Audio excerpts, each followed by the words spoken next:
Alors vous voyez, c'est tout à fait normal que vous n'ayez pas de son puisque le son, le micro n'était pas branché. Donc c'est tout à fait cohérent ce que vous dites. Voilà.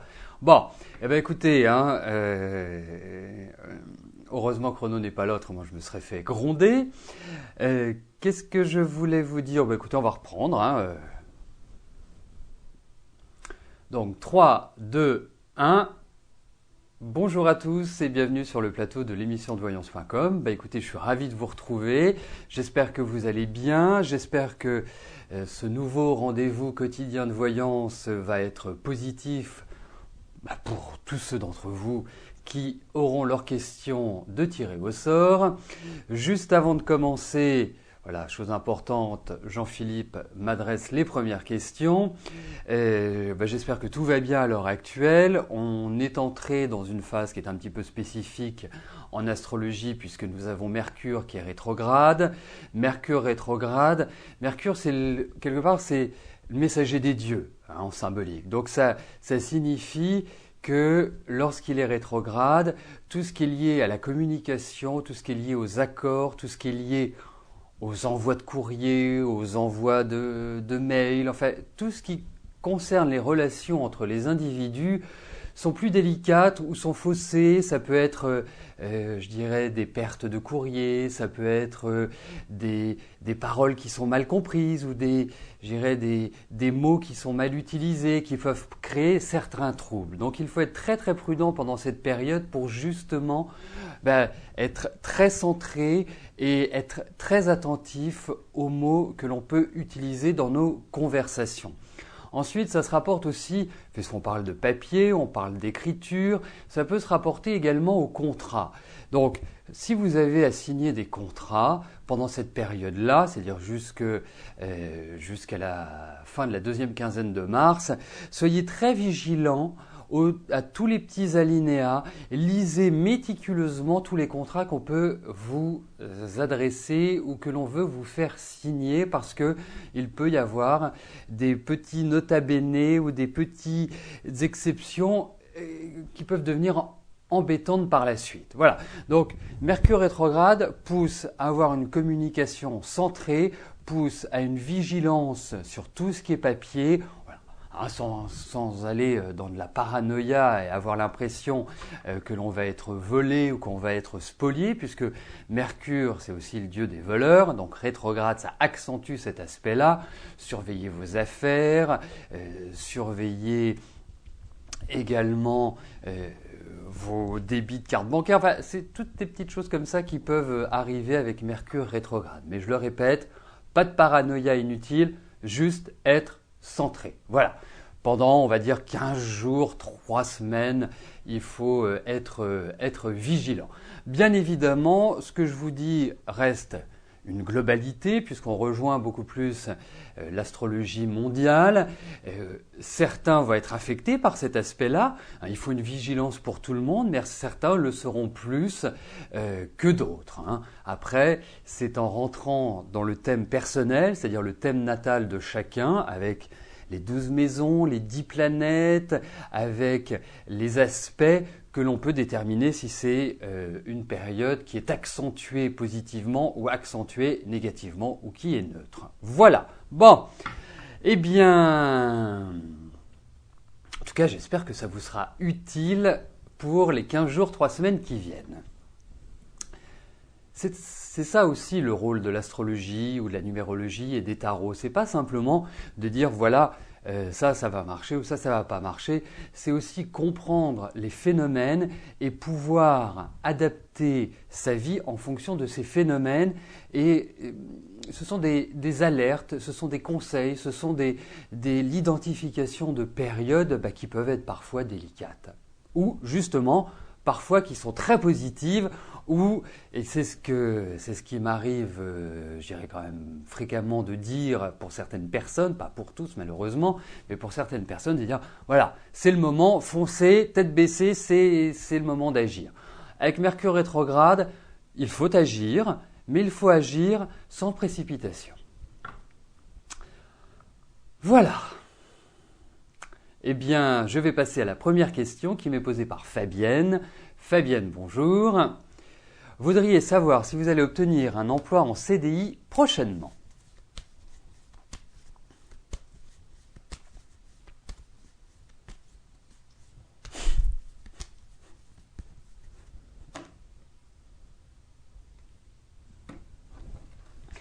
Alors, regardons Fabienne, si il y a un contrat à durée indéterminée qui se profile.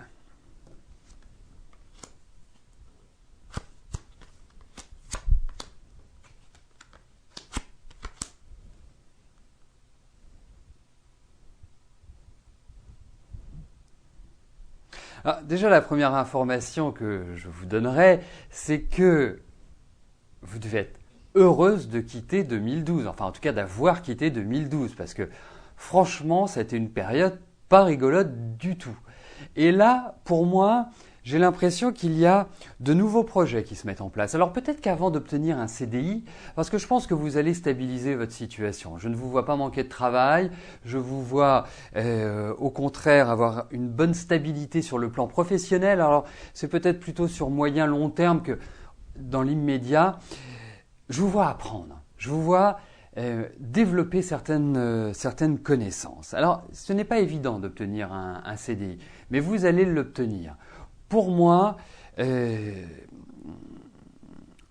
y a toute une phase de préparation qui est sur le premier semestre et j'ai l'impression que ça va s'enclencher sur la deuxième partie de l'année. Et derrière, on sent vraiment qu'il y a un mouvement positif, un mouvement croissant. Il est important pour vous, Fabienne, cette année de prendre en main les choses, d'être déterminée, d'y mettre de la volonté. Et vous allez vous dire, oui, mais au vu des 4 années que je viens de traverser, j'ai perdu de la volonté, je suis fatigué, j'ai besoin de récupérer.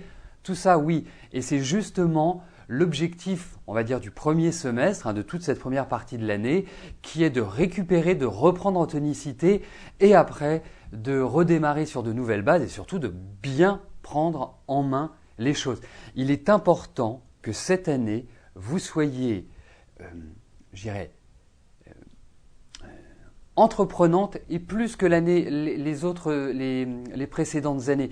C'est un moment charnière, c'est un moment clé, c'est un moment où vous devez avancer et vous allez évoluer dans votre travail, mais il y a quand même l'idée de lenteur. Donc ça se fera par palier en quelque sorte, mais ça progresse.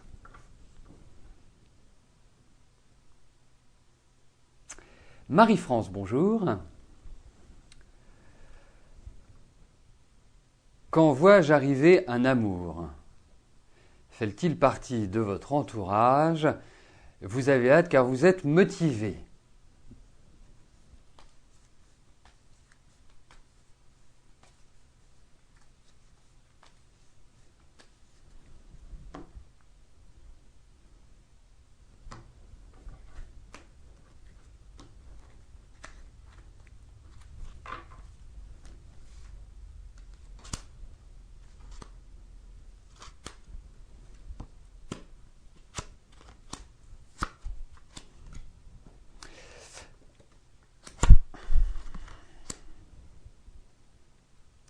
Alors, je ne sais pas ce qui vous est arrivé, ou ce qui vous arrive, c'est qu'il y a réellement une transformation, mais c'est une transformation psychologique.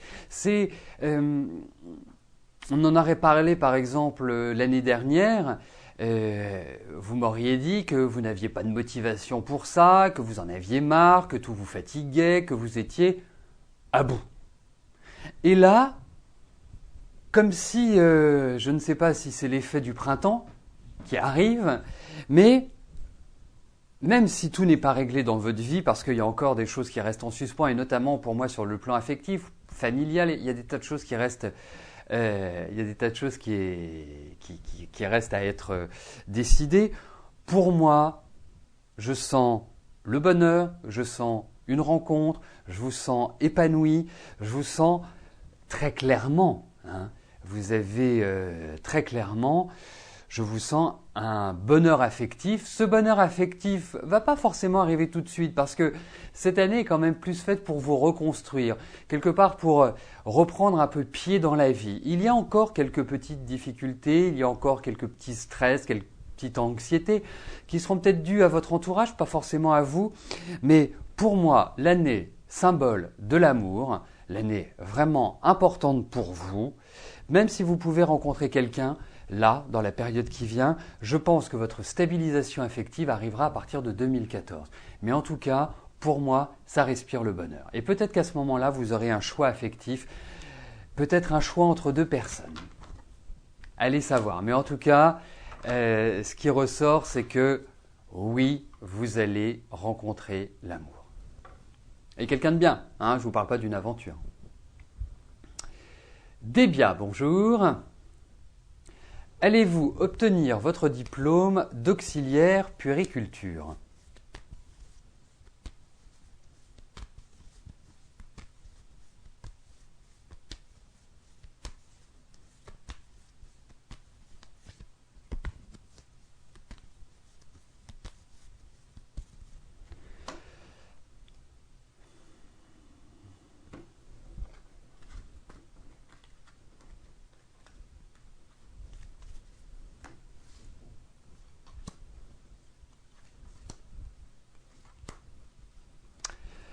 Alors, Débia.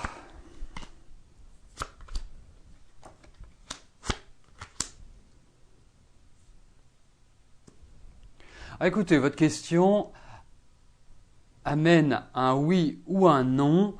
Et pour moi, je vais être très clair avec vous, pour moi, ça va être oui. Pour moi, vous allez l'obtenir. Hein. N'angoissez pas inutilement, ne vous persécutez pas, dirais-je. Vous avez les moyens de l'obtenir, vous avez travaillé pour, vous avez de l'ambition, vous êtes capable. Donc moi je dirais oui. Bon, je vois que vous suivez bien, que vous avez vu que j'avais interverti la question de Débia avec la question de Liliane. Merci en tout cas de me l'avoir indiqué et je vais tout de suite passer à la question de Liliane. Liliane, bonjour. Joël doit vendre un immeuble de famille à Reims. Cela va-t-il se faire et par conséquent, va-t-il vous rembourser les 10 000 € qu'il vous doit ?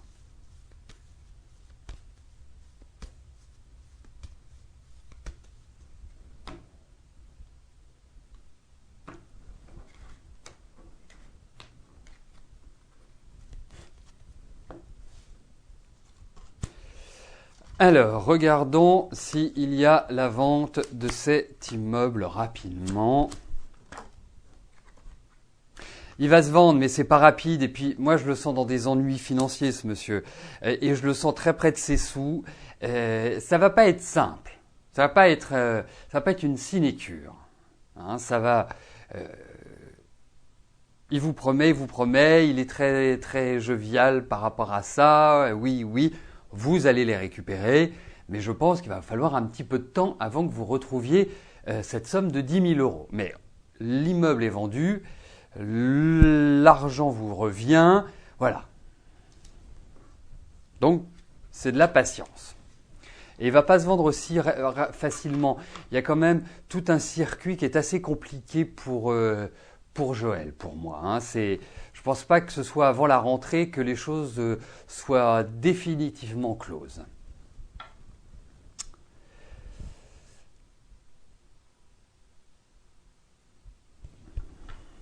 Tounès, bonjour.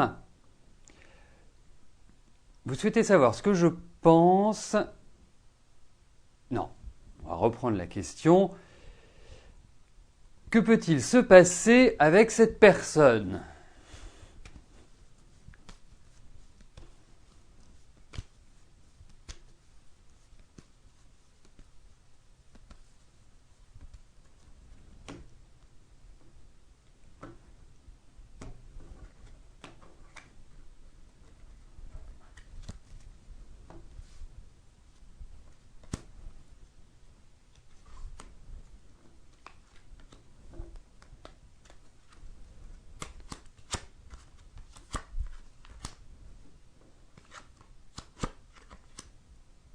C'est très amical hein, comme relation, c'est très posé, c'est très agréable sur ce plan-là. On sent parce que je vois l'âge que cette personne a et je le sens très mûr. Je sens quelqu'un qui a vraiment développé une grande philosophie de la vie. Je pense que c'est une continuité de votre relation. Je pense que c'est une belle amitié. Je pense également que c'est peut-être pas forcément le moment d'envisager autre chose qu'une relation amicale, mais il y a vraiment une entente et j'ai l'impression que vous passez pas mal de temps ensemble, quoi. Il y a quelque chose qui vous unit et qui est très très très agréable, hein. Vraiment, vraiment, vraiment, vraiment. Non, vous êtes bien l'un avec l'autre, hein. C'est indiscutable, hein. Vous avez une complémentarité, voilà, vous êtes heureux d'être ensemble, vous êtes heureux d'être l'un avec l'autre. Alors, ça appelle plus peut-être la patience du côté de cette personne, en sachant que je pense qu'il a traversé quelques petites difficultés, et je minore le petit, enfin je le majore plus exactement, et je pense que il a dégusté sur les 4 dernières années. C'était vraiment rude. Pour moi, il y a eu une séparation, il y a eu une rupture, quelque chose qui s'est fait, mais dans la difficulté malgré tout. Pas aussi simple que ça. Donc, faut le laisser reprendre pied, et cette année lui permet de reprendre pied. Donc, à suivre. Rebecca, bonjour. Est-ce que votre père va vraiment vous donner tout l'argent qu'il vous doit et ainsi mettre fin à vos problèmes financiers ?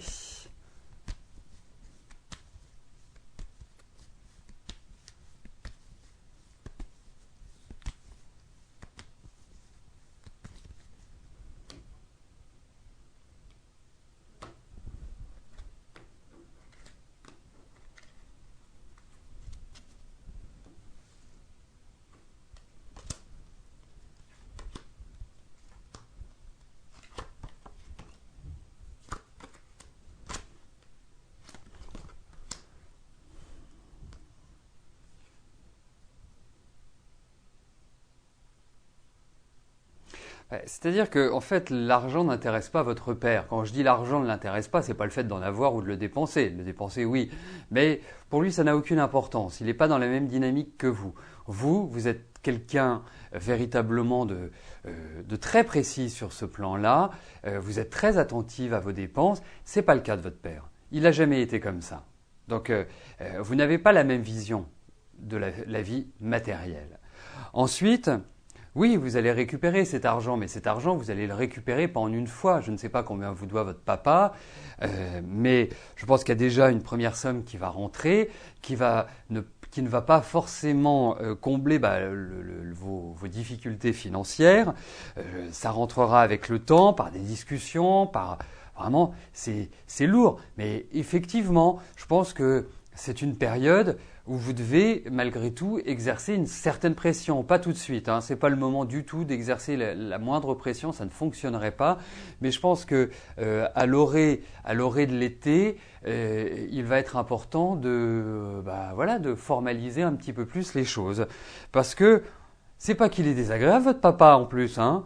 C'est que voilà, il est dans ses rêves, il est dans son univers, et puis moi je le sens quand même pas dans une forme olympique, quoi. Je le sens fatigué, je le sens éprouvé, je le sens, voilà, je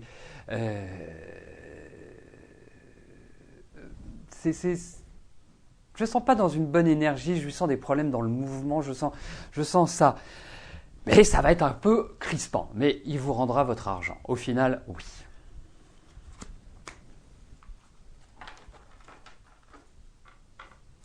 Anne, bonjour. Vous sortez à peine d'une période de 3 mois très difficile physiquement et nerveusement. Séparation, examen, déménagement, maladie, et vous n'avez plus trop confiance en l'avenir. Comment je vois ce mois de mars ?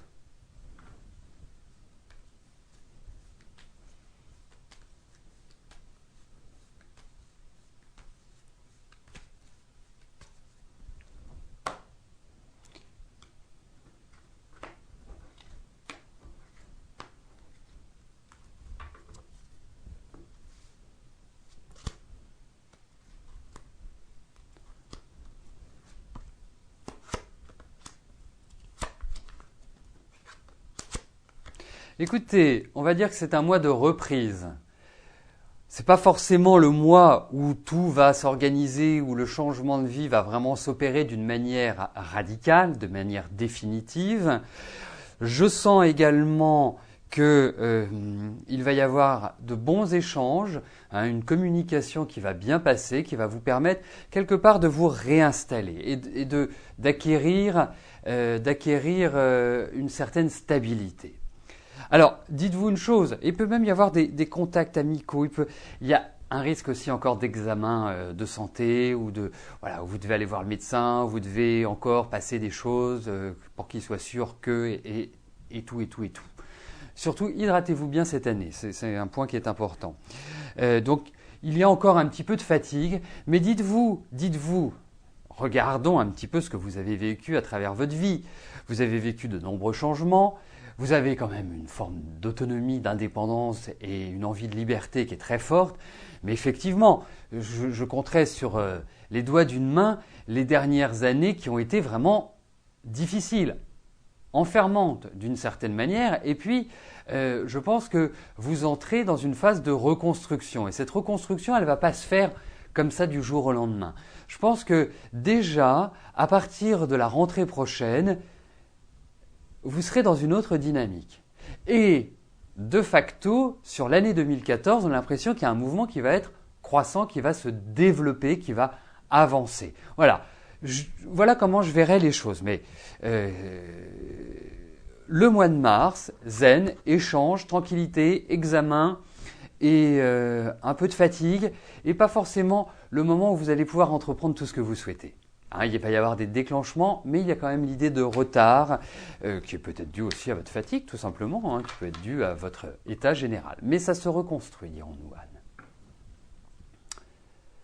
Bien écoutez, nous arrivons aux 2 dernières questions de notre émission. Corinne, bonjour. Lors de mon émission du 22 janvier, je vous disais que vous devriez recouvrir à une 2e étape pour obtenir un taux d'incapacité de rente pour accident de travail acceptable. Et j'avais raison. D'accord ? Le médecin conseil, au regard de votre consolidation, vous a octroyé un taux infiniment bas. Alors qu'un précédent médecin conseil vous avait dit séquelles indemnisables à un taux supérieur à 15%. Vous allez contester la décision de la sécurité sociale avec l'aide d'une association des accidentés de la vie. Allez-vous avoir gain de cause ?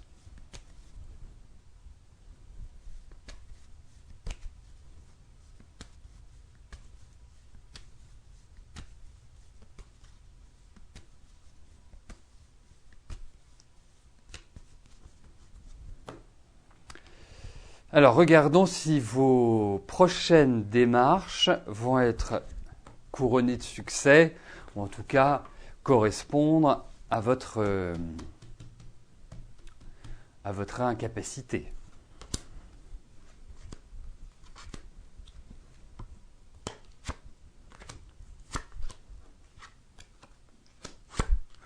Écoutez, oui. Oui, je pense que vous aurez gain de cause, que vous aurez satisfaction.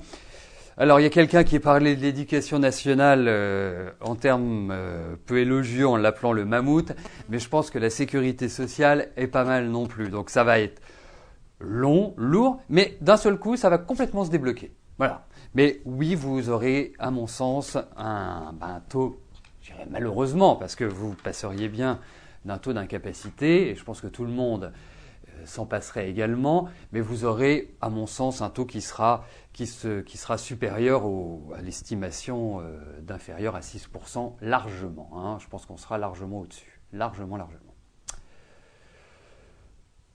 Eh bien, écoutez, nous arrivons à la dernière question de notre émission. Béatrice, bonjour. Vous aimeriez savoir si vous allez trouver un emploi en CDD rapidement, car votre situation financière en a bien besoin.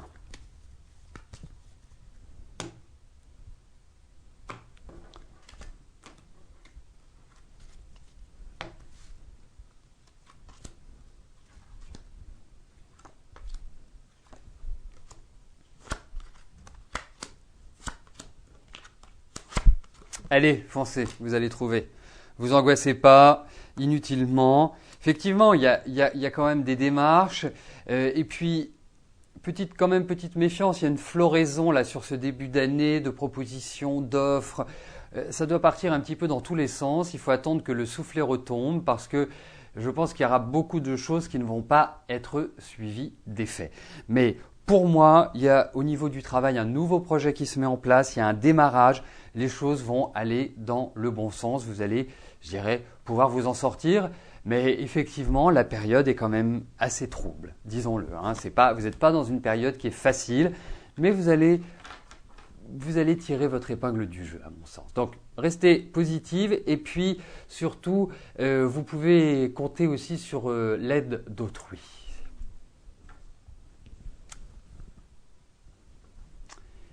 Eh bien, nous arrivons au terme de notre émission. Je ne vais malheureusement pas pouvoir vous rejoindre après l'émission sur le chat et pouvoir papoter avec vous. Écoutez, je vous donne rendez-vous demain, même lieu, même heure, avec le même plaisir. Je vous remercie pour votre présence, pour votre fidélité et pour votre confiance. Merci, à demain. Bye bye.